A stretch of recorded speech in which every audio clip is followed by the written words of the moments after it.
Ассалаумағалейкум, құрметті көрермендер, құрметті сүйер қауым, құрметті тауық сүйер қауым, қалдарыңыз қалай? Бүгін Наурыздың 12-сі, бізде демалыс, сол тауық қораға келіп, балапандардың, тауықтардың жемін беріп, суын құйып, осындай шаруашылықпен айналысып жатырмыз. Так, бізде бүгін инкубатордан балапандар шықты. Қазір соңғылар шығып жатыр. Алла жазса, түнге дейін шығып бітсе, инкубаторды босатып, жуып тазалап қоям. Оған дейін осындай кішігірім видеоролик. Так, бізде балапандарды көшірген болатын, алдында білесіздер. Так, мына жақта 25 күн болды балапандарға. Уже мына жерге сыймай бастады бұлар. Сол бүгін бағана кішкене капуста турап бердім. Мына жерде уже болғап тастап, жаңа ғана су құйған негіз. Уже бытшын шығарыпты. Так, балапандар сыймай бастады. Сосын мына жердегі светтің бәрін өшіріп тастадым. Себебі кеше бір балапанның құйрығын шықып тастапты. Балапандардың бір-бірін шығуының себептері ол біріншіден тар жер, одан кейін ыстық болса сөйтеді, и витаминдер жетіспесе солай болады. Сол кеше светін өшіріп тастадым, сразу и шұқығанын қойды бір-бірін. Видимо, іші ыстық болды ғой деймін. Так, бізде төменде биылғы тұңғыш балапандар, одан кейін шыққан 40 балапан. Бұл жерде чисто кучинскийлар. Ал астында бізде домашний тауықтар бар, барковский бар и кучинскийлар бар.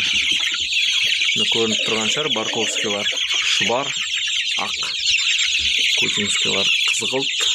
Ал мынау міне домашний. Сосын тағы бір-екеуі бар ішінде, үшін домашний. Уже тауық қораздары білініп қалды, қайсысы мекен, қайсысы қораз екендері. Алла жазса, осы алдағы Наурыздың демалыс күндері қораздарын алып тастайтын болам. Бөліп өсірем, немесе общем екіге бөліп тастаймын ғой, өйткені қораздар өсе келе, мынау мекен, балапан мекендерге дұрыс жем жегізбейді, шұқиды, общем төбелеседі, бәрін мазасын алып бітеді. Сол себептен кішкене бір айға толғасын, примерно бөліп тастаған дұрыс болады.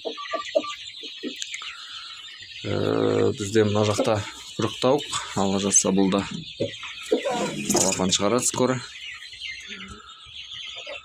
Пока табжылмай, қозғалмай жатыр. Бұғанда кішкене капуста бердім, жаңа кішкене шепті. Сосын бізде балапандардың кормушкаларына осындай кішкентай обзор жасап жіберейін. Бұны мен қолдан істедім.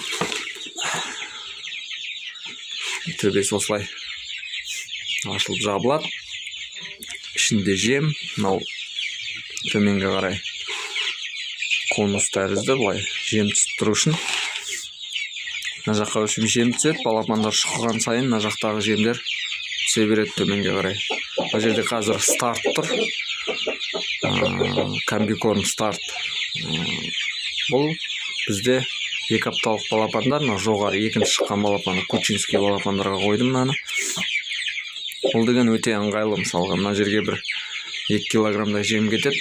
2 килограмм жем 40 балапанға примерно 2 күнге смело жетеді. Бір салып қоясыздар, 2 күннен кейін тағы толтырып қоясыздар. Осылай ыңғайлы. Осылай қолдан жасап алсаңыздар болады. Балапан ұстап жүрген кісілер. Енді кормушканы сатып алуға да болады, қазір пластмассалары бар. Жалпы мен өзім қызығып осылай өзім істеген ұнатам, сол себептен осылай қолдан істедім. Мына жерде мына былтыр істегенім мынау. Тоже балапандарға қойған, былтыр биыл тоже пайдаланып жатырмын. Сыртын қарасаңыздар, мына үстіне шығып балапандар бүлдіріп тастаған. Осындай крышкасы бар тоже. Бұл жерге бізде рост салып қойдым. Бір айлық балапандарға осы ростты беріп жатырмын қазір. Осылай аламыз, мысалға. Осылай алып, мына жерге осындай бір шелек рост әкеп қойған. Алып үстін осылай толтырып отырамыз. Бұлдан өте ыңғайлы негізі. Бір салып қоясыздар тоже. Енді қазір бір айлық балапандар кішкене көп жейді жемді, бірақ сонда да шашпайды, төкпейді. Осылай осылай салып қойсаңыздар, міне бастарын осы жерден тығып жейді. Мына ішіндегі мусорларын алып тастайсыздар. А так бәрі осылай ыңғайлы.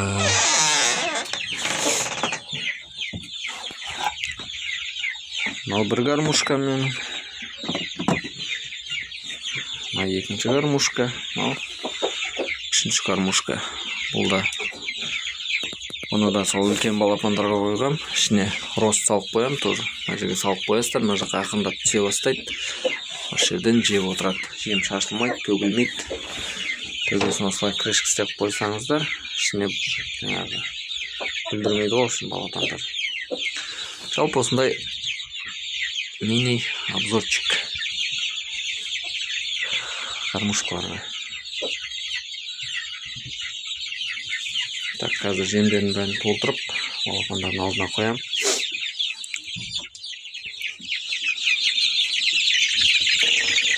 Мына жақта бәрі бір-бірімен өшін құшақтасып ұйықтайды түнде. Түнде де қосып атқан жоқпын қазір. Светті өткені іші и так жылы. Уже бір айдай болып қалған балапанға, по идее, осындай тауықта жүрген температураға ақырындап үйрену керек. Өйткені өсе келе денелерінде қызулары пайда болады өздерінің. Солай ақырындап тауық болып кетеді ғой. Ана балапандарға енді ерте бұларға лампочка керек, жарық керек по-любому. Өйткені бұлар әлі кішкентай. Тоңып қалса өліп қалады, ауырады.